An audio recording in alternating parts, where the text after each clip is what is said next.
Selamat datang di channel ini, jangan lupa subscribe, like dan share videonya, terima kasih. Bab 901 Perubahan Besar dalam Konstelasi Langit. Pada sebuah meteorit, sebuah gua tempat tinggal terlihat berguncang terus-menerus. Dia menatapnya dengan aneh, apa yang sedang dilakukan para kultivator di dalam sana? Mengapa mereka membuat keributan seperti itu? Jika ukurannya semakin besar, itu bisa memicu gempa bumi. Sambil menggelengkan kepala, dia melirik ke arah markas besar yang tidak jauh dari situ dan berkata, "Tuan Feng, mari kita segera memberi hormat kepada Yang Mulia yang bertanggung jawab atas tempat ini. Dia juga anggota aliansi 4 bintang saya." Feng Zhendao memasukkan tangannya ke dalam lengan bajunya dan berkata dengan tenang, "Apakah alam peluruhan surgawi semata sepadan dengan kunjungan kita? Seharusnya dialah yang datang untuk menyampaikan bela sungkawa kepada kami. Kami memberi kesempatan pada Celestial Constellation." Hong Luan tetap diam. Apakah zodiak benar-benar bodoh?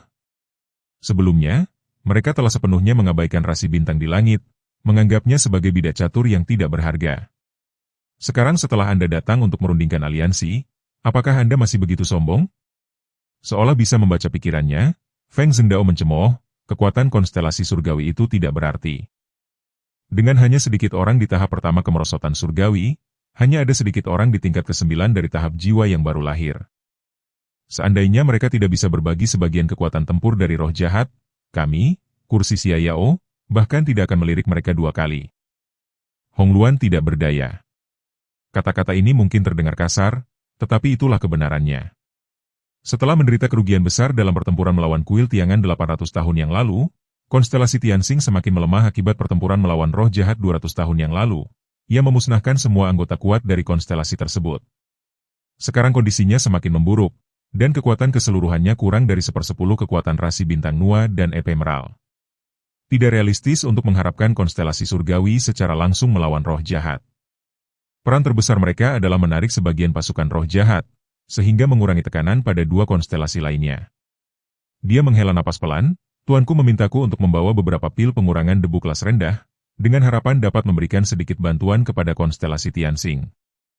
Feng Zhendao terkekeh, "Sungguh kebetulan, aku juga membawa beberapa pil penurun debu." Meskipun kualitasnya rendah, di konstelasi Tianxing yang tandus ini, itu tetap merupakan harta langka yang sulit diperoleh oleh kultivator alam jiwa baru. Aku tidak bisa memberikannya begitu saja secara cuma-cuma. Aku harus melihat bagaimana perilaku mereka. Jika mereka tidak cukup tulus, maka lupakan saja untuk mendapatkannya. Kami sedang membicarakan hal itu. Tiba-tiba, semburan energi yang kuat meletus dari meteorit di dekatnya. Tak lain dan tak bukan, itu adalah peri Cai Yue. Dia berseru gembira, "Oh wow, aku juga berada di tingkat ke-9 dari tahap jiwa baru lahir." Hahaha. Hong Luan terkejut sejenak, lalu berkata, "Orang ini cukup beruntung. Menerobos ke tingkat ke-9 dari tahap Naschen Soul bukanlah hal yang mudah."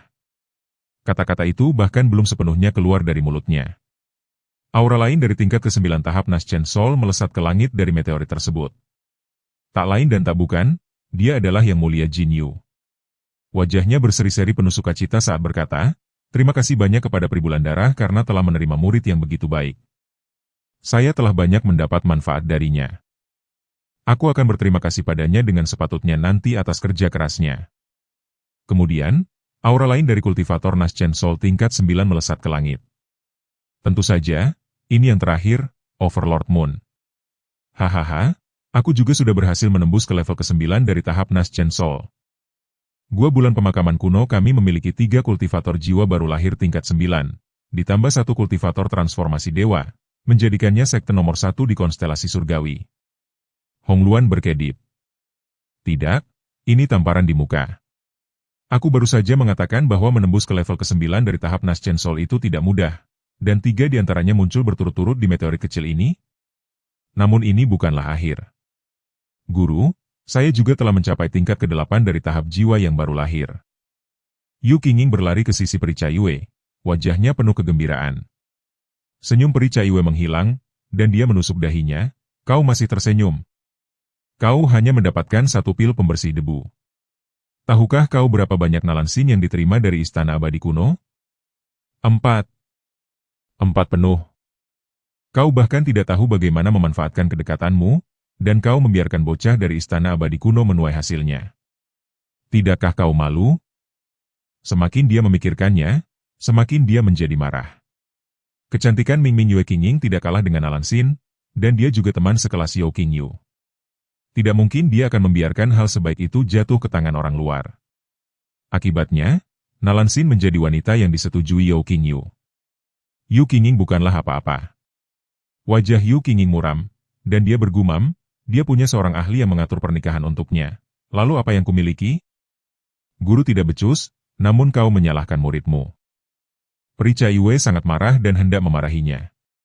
Yan Jingtian juga tiba dengan kultivasi tingkat ke-8 dari tahap jiwa baru lahir, dan memegang beberapa pil pengurang debu kelas atas di tangannya, sambil berkata, aku akan memberikan beberapa kepada adik perempuan Yu. Mari kita berusaha untuk menembus ke tingkat ke-9 dari tahap Naschen Soul sebelum pertempuran besar. Ah! Mata Peri Cai Wei membelalak. Bagaimana kau bisa punya sebanyak ini? Setelah diperiksa lebih teliti, ternyata ada 10. Cukup bagi 2 orang untuk menembus ke level ke-9 dari tahap Naschen Soul. Yan Jingtian berkata dengan nada datar, saudari saya adalah Yan Jingru, istri sah senior Yao. Bukankah wajar memberi mereka beberapa tambahan? Dada Peri Cai Wei bergetar karena marah saat dia menusuk Yu Qingying dengan keras lagi. Murid tak berguna. Seandainya aku tidak setua ini, aku pasti sudah melakukannya sendiri sejak lama. Pada saat itu, aura terobosan menuju alam jiwa yang baru lahir meletus dari meteorit tersebut. Dari Meng Gucheng dan Zhang Liwin di benua Feng Yue hingga Song Zili dan Dong Hao di gua kuno Zhang Yue, mereka semua telah membuat terobosan. Aura dari terobosan Naschen Soul bagaikan gelembung dalam air mendidih, terus-menerus bergelembung dan meledak. Pemandangan ini adalah sesuatu yang bahkan Hong Luan pun tidak bisa bayangkan. Bahkan Feng Zhengbao pun tercengang. Dia lahir di istana bebas dan tak terkekang dan belum pernah melihat begitu banyak orang menembus ke alam jiwa yang baru lahir pada waktu yang bersamaan. Namun, saat ini hanyalah sebuah meteorit. Berpusat di sekitar markas utama, terobosan tak terhitung jumlahnya menuju tahap jiwa yang baru lahir muncul dari meteorit tersebut. Dalam sekejap, mereka mendapati diri mereka berada di tengah lautan terobosan. Tapi kita tak sabar menunggu mereka terbiasa dengan hal itu. Gelombang energi Naschen Soul yang menakutkan menyapu ke segala arah. Ekspresi Hong Luan berubah drastis, dan dia berseru, seseorang telah menembus tahap kedua dari peluruhan surgawi. Bahkan di konstelasi Xuan Nu kita, terobosan ini bukanlah hal yang mudah dicapai. Sesaat kemudian, aura lain dari kemerosotan langit dan manusia datang dari arah lain. Selanjutnya tibalah ronde ketiga dan keempat. Aura keempat Dewa Surgawi dalam fase kemunduran kedua mereka meletus satu demi satu. Rahang Hong Luan ternganga karena takjub, siapa bilang konstelasi Tianxing kekurangan sumber daya? Bukankah ini lebih dari sekadar rasi bintang Nuo saya? Namun ini bukanlah akhir. Teriakan menggema dari Dewa Perang yang mulia bergema di seluruh langit berbintang. Semua kultivator alam jiwa baru lahir, segera berkumpul di depan perkemahan untuk mengambil senjata spiritual kalian. Siapa cepat, dia dapat, satu barang per orang. Suara mendesing. Di setiap meteorit, tak terhitung banyaknya ahli Naschen Soul langsung melayang ke udara, menuju untuk mengumpulkan artefak spiritual mereka. Feng Zhengbao tercengang. Konstelasi surgawi, dari mana begitu banyak artefak spiritual berasal? Dari mana mereka mendapatkan begitu banyak sumber daya? Mustahil, ini pasti palsu. Siapa yang menyangka? Begitu dia selesai berbicara, Yang Mulia Zhan Tian kembali meraung. Mereka yang berhasil menembus level ke-9 dari tahap jiwa yang baru lahir, segera datang ke perkemahanku. Setiap orang dapat secara acak memperoleh bakat dari roh jahat. Ah! Mulut Hong Luan terbuka lebar secara berlebihan. Apa yang baru saja dia dengar? Bisakah seorang kultivator tingkat ke-9 dari tahap jiwa baru lahir di alam konstelasi surgawi memperoleh bakat unik yang dimiliki oleh roh jahat? Mereka bahkan tidak memiliki rasi bintang mistik. Feng Zhengbao juga sangat terkejut. Seiring tersebarnya berita tentang pertempuran antara roh-roh jahat di seluruh gugusan bintang, mereka secara bertahap mengetahui keadaan terkini dari roh-roh jahat tersebut. Fakta bahwa iblis Naschen Soul tingkat 9 memiliki bakat penguasaan telah menarik perhatian besar dari aliansi bintang 4. Bakat ini terbukti sangat merusak dalam perang. Aliansi bintang 4 sedang pusing memikirkan hal ini dan telah lama mengeluarkan misi untuk melenyapkan harta karun ampuh yang dapat memberikan bakat. Tapi apa yang dia dengar sekarang? Apakah harta karun berharga ini jatuh ke tangan rasi bintang surgawi? Mereka bahkan menemukan cara untuk mengaktifkannya dan mulai memberikan bakat kepada orang-orang mereka sendiri. Apakah ini rasi bintang yang dia kenal? Bab 902 Kerabat miskin datang ke pintu. Akhirnya, aura luar biasa yang terpancar dari keduanya akhirnya menarik perhatian Battlehaven Venerable. Dia menerobos kehampaan dan berteleportasi ke sana, mengamati mereka berdua dengan waspada. Barulah ketika mereka menyadari adanya perahu roh di bawah kaki mereka mengenali identitas mereka, dan berkata, "Apakah Anda berasal dari rasi bintang Virgo dan Ephemeral? Apa yang membawamu ke gugusan makhluk surgawi saya?" Dia sudah menebak identitas mereka. Mereka mungkin adalah utusan yang dikirim oleh dua rasi bintang yang berbeda. Di masa lalu, dia pasti akan memperlakukannya dengan sopan. Namun, keadaan sekarang berbeda. Kekuatan konstelasi surgawi telah meningkat pesat, dan sebagai penjaganya, dia telah maju ke tahap kedua dari kemunduran surgawi. Mengapa repot-repot bersikap sopan kepada dua junior di tahap Nascent Soul? Merasakan aura dahsyat Dewa Perang, Hongluan dengan cepat menangkupkan tangannya dan berkata, Junior Hongluan memberi salam kepada Dewa Perang. Atas nama konstelasi Nua, saya akan membahas kerjasama dengan konstelasi Tianxing. Feng Zhendao, yang berdiri di samping, mengerutkan kening dan hanya bisa menangkupkan tangannya dengan enggan sebagai salam. Feng Zhendao dari kursi Xia Yao memberi salam kepada Yang Mulia Santian. Saya juga di sini untuk membahas kemitraan. Dewa Perang Yang Mulia mengangguk dan berkata, ikutlah denganku. Setengah hari kemudian, di dalam camp, Hongluan mengeluarkan sebuah kotak giok berwarna hijau terang, dan samar-samar terlihat bahwa di dalamnya terdapat ramuan-ramuan bulat. Dia tersenyum dan berkata, Yang Mulia Santian, saya membawa hadiah kecil untuk rasi bintang surgawi atas perintah Yang Maha Agung. Mohon jangan tersinggung. Feng Zhendao menyilangkan kakinya dan tetap diam. Jika Anda ingin dia memberi Anda hadiah, Anda perlu melihat ketulusan orang tersebut terlebih dahulu. Yang Mulia Santian tersenyum dan berkata, Yang Mulia terlalu baik. Anda adalah tamu dari jauh, dan saya telah menyiapkan hadiah untuk Anda. Dia mengeluarkan pil ajaib dan memberikannya kepada wanita itu. Hongluan terkekeh, dia tahu ini pekerjaan yang nyaman. Sebagai negosiator aliansi, konstelasi Tianxing akan melakukan semacam isyarat. Namun, ketika dia melihat ramuan yang diberikan kepadanya, dia tercengang. Setelah terdiam sejenak karena terkejut, dia berseru dengan heran, pil pembersih debu kelas atas? Dewa Perang Yang Mulia tersenyum dan membuka kotak giok di depannya, sambil berkata, aku ingin tahu hadiah luar biasa apa yang dibawa oleh gadis misterius itu. Jantung Hongluan berdebar kencang, dan dia dengan cepat berkata, tidak. Konstelasi Xuan Nu, yang dikenal karena sumber dayanya yang melimpah, mengirimkan pil pengurangan debu tingkat rendah, sementara konstelasi Tianxing, yang kekurangan sumber daya, mengirimkan pil pengurangan debu tingkat tinggi. Ini sungguh memalukan bagi Dewi Laut. Sayangnya, Battlehaven Venerable sudah mengaktifkan kekuatannya, dan dia tak kuasa menahan diri untuk bergumam sendiri. Sungguh kerugian besar. Kupikir Dewi Mistisisme akan memberiku semacam harta karun, tapi hanya ini yang kudapat? Mengingat bahwa setiap orang di alam jiwa baru lahir dari konstelasi surgawi memilikinya, dan beberapa bahkan memiliki banyak melalui koneksi, siapa yang menginginkan pil pengurang debu kelas rendah? Bahkan anjing-anjing yang lewat pun menggelengkan kepala dengan jijik. Dia menahan rasa tidak senangnya dan dengan sopan menerima hadiah itu, sambil berkata, Anda sangat baik, gadis mistik. Wajah Hongluan memerah, berharap dia bisa menghilang ke dalam celah di tanah. Mengapa sepertinya kerabat miskin dari pedesaan mengunjungi kerabat di kota dengan membawa makanan khas lokal? Jelas sekali bahwa ramalan bintang adalah yang paling buruk. Mata Feng Zhendao berbinar. Konstelasi makhluk surgawi memiliki hal sebaik ini?